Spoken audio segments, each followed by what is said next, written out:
अच्छी बुरी योनियों में जन्म क्यों होता है? यह जीवात्मा जो अच्छी बुरी योनियों में जन्म लेता है, इसका कारण जानते हैं? मन को तो सुख दुख का अनुभव होता नहीं, इंद्रियों को भी सुख दुख का अनुभव नहीं होता और शरीर को भी सुख दुख का अनुभव नहीं होता। मन और इंद्रियां दोनों एक दूसरे की पूरक है।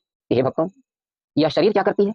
यह शरीर कर्ता, कर्म और कारण उत्पन्न करते हैं और जो सुख दुख होता है उसे पुरुष भोगता है, जीवात्मा भोगती है। कर्ता कर्म कर्तृत्वे हेतु प्रकृति उच्यते, पुरुष सुख दुखानां भुंक्ते हेतु उच्यते। जय श्री कृष्ण। आप सभी भक्तों को पंडित श्री लल्लन पांडे का जय श्री राम, जय श्री कृष्ण। भगवान श्री कृष्ण श्रीमद् भागवत गीता के 13वें अध्याय में कहते हैं, क्या कहते हैं? नारायण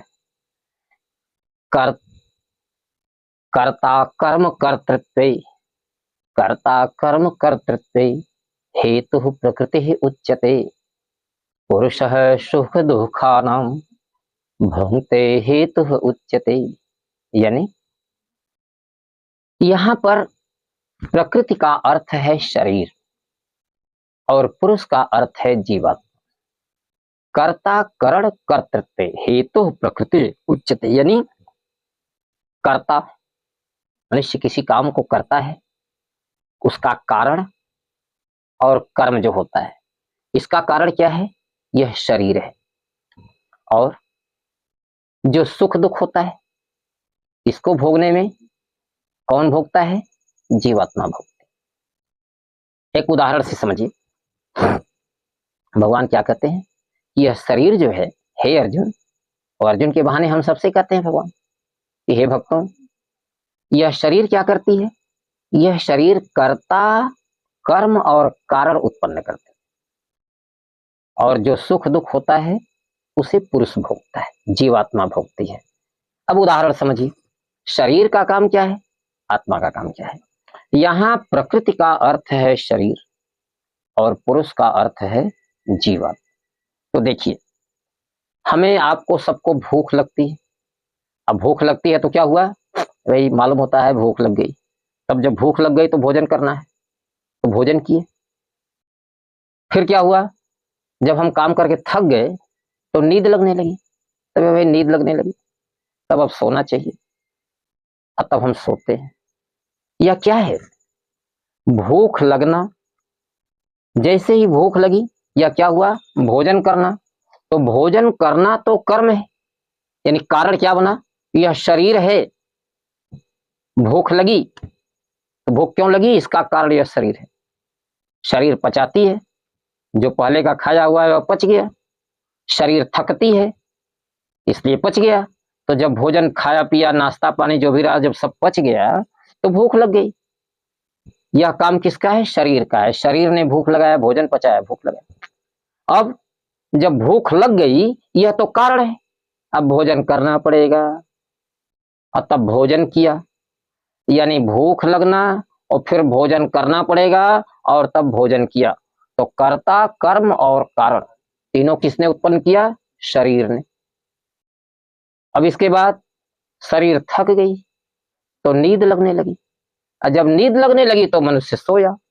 यानी कारण और कर्म और कर्ता, यह तीनों जो हुआ, इसका कारण यह शरीर है। अब देखिए, जो दुख और सुख हुआ, मान लो भूख लगी, भोजन नहीं मिला, तो भूखे रहने का कष्ट किसे हुआ? शरीर को नहीं होता। शरीर थक गई, नींद लगने लगी, नहीं सोया, तो उसका कष्ट यह भोगने वाली जीवात्मा है, क्योंकि जीवात्मा ही शरीर को चैतन्य करता है। अब इसे स्पष्ट करने के लिए भगवान श्री कृष्ण अगले श्लोक में कहते हैं, क्या कहते हैं?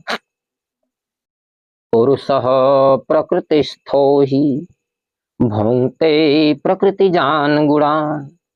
यानी यह पुरुष, यह जीवात्मा प्रकृतिस्थो ही, शरीर में स्थित होकर ही भुंक्ते प्रकृतिजान् गुणान्, शरीर से उत्पन्न हुए गुणों को भोगती है।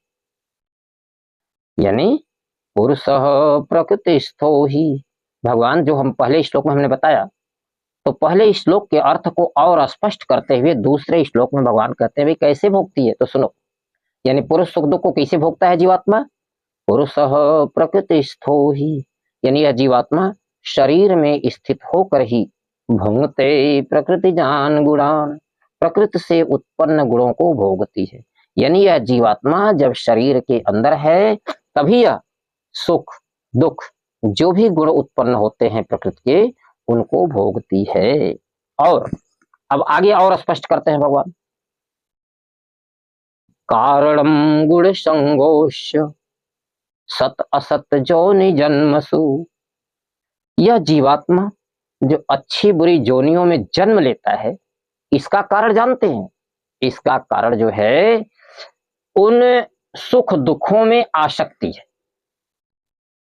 यानी यह जीवात्मा प्रकृति में, अब कैसे, ऐसे समझ लीजिए जैसे कि शरीर मर गई, जिस समय आदमी मर जाता है उस समय शरीर तो रहती है लेकिन उसमें जीवात्मा नहीं रहती, तब वो भोगती नहीं है। इसको हम आगे स्पष्ट कर रहे हैं। और जब तक शरीर जीवित है, यानी जब तक यह जीवात्मा शरीर के अंदर है, तभी तक वह शरीर के गुणों को भोगती है। यानी भगवान कहते हैं कि पुरुषः प्रकृतिस्थो ही, पुरुष शरीर में, यह जीवात्मा शरीर में स्थित होकर ही शरीर से उत्पन्न गुणों को भोगती है।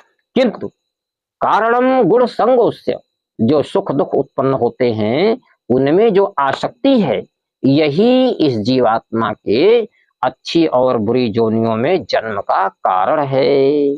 अब इसे देखिए हम उदाहरण से स्पष्ट करते हैं, ध्यान दीजिए। अब ऐसा हो रहा है कि इसका मतलब यदि अच्छे बुरे कर्मों में आसक्ति न हो तो मनुष्य का पुनर्जन्म नहीं हो। बात भी सही है। तो देखिए कैसे होता है। मान लीजिए हमारी आपकी किसी की भी, कोई भी व्यक्ति है, चाय पीने की इच्छा हुई, पकौड़ी खाने की इच्छा हुई, या दूध पीने की इच्छा हुई, फल खाने की इच्छा हुई। देखिए जैसी मनुष्य की प्रकृति है, अपने स्वभाव के अनुसार किसी की चाय पीने की इच्छा होती है, पकौड़ी खाने की इच्छा होती है, किसी की दूध पीने की इच्छा होती है, फल खाने की इच्छा होती है, जैसा मनुष्य का स्वभाव है। अब क्या हुआ, यह इच्छा कहां से हुई? मन से। अब हुआ क्या उसके बाद? चाय बनाना होगा, पकौड़ी बनाना होगा, या फिर बाजार जाना होगा, या उसे खरीदना होगा, या किसी से बनवाना, फल दूध खाना है तो उसकी व्यवस्था करनी होगी। तो देखिए अब कोई भी इच्छा हुई, चाहे चाय पकौड़ी की हुई, चाहे फल दूध की हुई, चाहे बढ़िया कपड़े की हुई, बढ़िया मकान की हुई, बढ़िया गाड़ी, बढ़िया कुछ भी आपको चाहिए, जब इसकी इच्छा हुई तो यह इच्छा कहाँ हुई? इच्छा मन से उत्पन्न होती है। योजना कहाँ बनती है? योजना मन बनाता है। और फिर कर्म कैसे होता है? तब प्रयास शुरू होता है। जब इच्छा हुई, योजना बनी, तो फिर प्रयास शुरू हुआ, और प्रयास शुरू हुआ तो काम हुआ। यह कर्म कैसे होता है? यह इंद्रियों के द्वारा होता है। यानी मन ने सोचा, मन ने योजना बनाई और इंद्रियों ने कर्म किया। ये दो पक्ष हो गए। यहाँ एक पक्ष और है जो इसके परिणाम को भोगता है। अब उस पर विचार करते हैं। अभी देखिए कभी कभी पहले तो ऐसा होता है कि प्रायः मन पहले सोचता है, लेकिन कभी कभी इंद्रियां भी पहले कर लेती हैं काम। कैसे? जैसे कोई आदमी बढ़िया भोजन कर रहा है, निगाह पड़ गई तो काम आंखों ने तो कर लिया, और मन में लालच हो गई, यानी आंखों ने पहले देखा, मन बाद में ललचाया। कभी कभी कोई बढ़िया दृश्य आ गया आंखों के सामने, तो आंखों ने पहले देखा, मन बाद में ललचाया।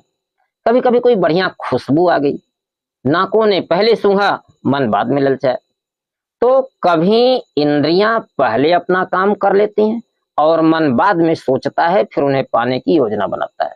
और कभी कभी मन पहले सोच के योजना बनाता है, इंद्रियां बाद में अपना काम करती हैं। यानी मन और इंद्रियां दोनों एक दूसरे की पूरक है। इंद्रियों से कर्म होता है और मन सोचता है, मन से योजना बनती है। देखिए यह दो पक्ष हैं। अब क्या हुआ, मन ने कुछ भी सोचा, इंद्रियों ने कर्म किया, उसका प्रभाव कहां हुआ? उसका प्रभाव शरीर पर पड़ता है। जैसे आप भोजन किए, बहुत ज्यादा भोजन कर लिए, अनपच हो गया, तो प्रभाव कहां गया? शरीर पर पड़ा। तब शरीर जब अनपच हुआ, पेट फूलने लगा, बाथरूम बहुत ज्यादा होने लगा, प्रभाव कहां हुआ? शरीर पर। यानी मन ललचाया और जो है बहुत ज्यादा भोजन कर लिया, प्रभाव शरीर पर पड़ा। भोजन नहीं मिला, भोजन बिना मर रहे हैं, शरीर दुबली हो रही है, प्रभाव पड़ा शरीर पर। कभी धूप में गए, धूप लग गई, बुखार आ गया। कभी पानी में भीग गए, ठंडी से बुखार आ गया, प्रभाव किस पर पड़ा? शरीर पर पड़ा। शरीर बहुत मेहनत की, थक गई, दुबली हो गई, काम करने की फुर्सत नहीं रही, साफ ताकत नहीं है, प्रभाव शरीर पर पड़ा। कभी घर में भोजन नहीं है, लाने के लिए सामान पैसा नहीं है, कमजोरी है, गैस सिलेंडर नहीं है, पैसा नहीं है लाने के लिए, भोजन नहीं बना, शरीर दुबली हो गई। यानी कोई भी कर्म होता है, कोई भी परिस्थितियां उत्पन्न होती हैं, तो उनका प्रभाव सीधे शरीर पर पड़ता है। क्या 3 बातें स्पष्ट हुई? मन सोचता है, इंद्रियां कर्म करती हैं, और उस सोचने का, उस कर्म करने का जो प्रभाव होता है वह शरीर पर पड़ता है। बुखार हो, स्वस्थ हो, जो कुछ भी हो, शरीर पर पड़ता है। अब आइए देखिए, परिणाम कौन भोगता है? उस सुख दुख का अनुभव कौन करता है? मित्रों, मन को तो सुख दुख का अनुभव होता नहीं, इंद्रियों को भी सुख दुख का अनुभव नहीं होता, और शरीर को भी सुख दुख का अनुभव नहीं होता। मन सोचता है, योजना बनाता है, इंद्रियां कर्म करती हैं, और जो परिणाम होता है उसका प्रभाव शरीर पर पड़ता है, लेकिन अनुभव शरीर को नहीं होता। इसको इस उदाहरण से समझिए। आप किसी मृतक शरीर को ले लीजिए। कोई व्यक्ति मर चुका है, उसकी शरीर मृतक शरीर है, तो शरीर तो लेटी हुई है, देखने में तो जैसे पहले आदमी सोया था वैसे अब भी सोया है, पर उसे बुलाइए, डुलाइए, जगाइए, वह नहीं जाग रहा है। इसका मतलब खिलाइए, डुलाइए, कोई प्रभाव नहीं पड़ता है। उसको थोड़ा फिर प्रयास कीजिए, कहीं ऐसा तो नहीं है कि जानबूझ के लेटा हुआ है, नकल कर रहा है, नहीं जाग रहा है, थोड़ा बल लगा के जगाइए। देखिए, जब आप बल लगा के जगाते हैं तब भी वह शरीर नहीं जागती। क्या है? जो मृतक शरीर है उसे आप कितना भी प्रयास करिए, हिलाइए, डुलाइए, कुछ भी करिए, वह जागती नहीं। इसका मतलब वह क्रियाशील नहीं है। अब उसे थोड़ा सा देखिए, उस पर चींटी माटे, कीड़े मकोड़े उस पर अगर चढ़ जाए तो भी शरीर कोई उत्तर नहीं देती। यदि उस शरीर को चोट लग जाए, मैंने हिलाना डुलाना हुआ, जरा उसको चोट लगा के देखिए, यदि उसे चोट लग जाती है तब भी शरीर कुछ नहीं बोलती। उसको लोग रस्सी से बांधते हैं, उसको चिता पर जलाते हैं, फिर भी शरीर कोई उत्तर नहीं देती। इसका मतलब कि कुछ भी कर लीजिए, अनुभव शरीर को नहीं होता। भाई चूटी चढ़े, चूटे चढ़े, आप रस्सी से बांधे, चिता पर जलाए, ठीक है, आप रस्सी से बांधे, शरीर बध गई। आप चिता पर जलाए, शरीर जल गई। यानी आपने जो कुछ भी किया, जो भी कर्म होते हैं, उनका प्रभाव तो शरीर पर पड़ता है, पर अनुभव शरीर को नहीं होता। यह बात सिद्ध हो गई। क्यों? जब यह शरीर जीवित थी, 2-4 घंटे पहले या 2-4 दिन पहले, तो यह बोलती थी, डोलती थी। इसका मतलब कि उस समय इसके अंदर जो जीवात्मा थी, जो इसको चैतन्य करके रखी थी, वह जीवात्मा ही अनुभव करती थी।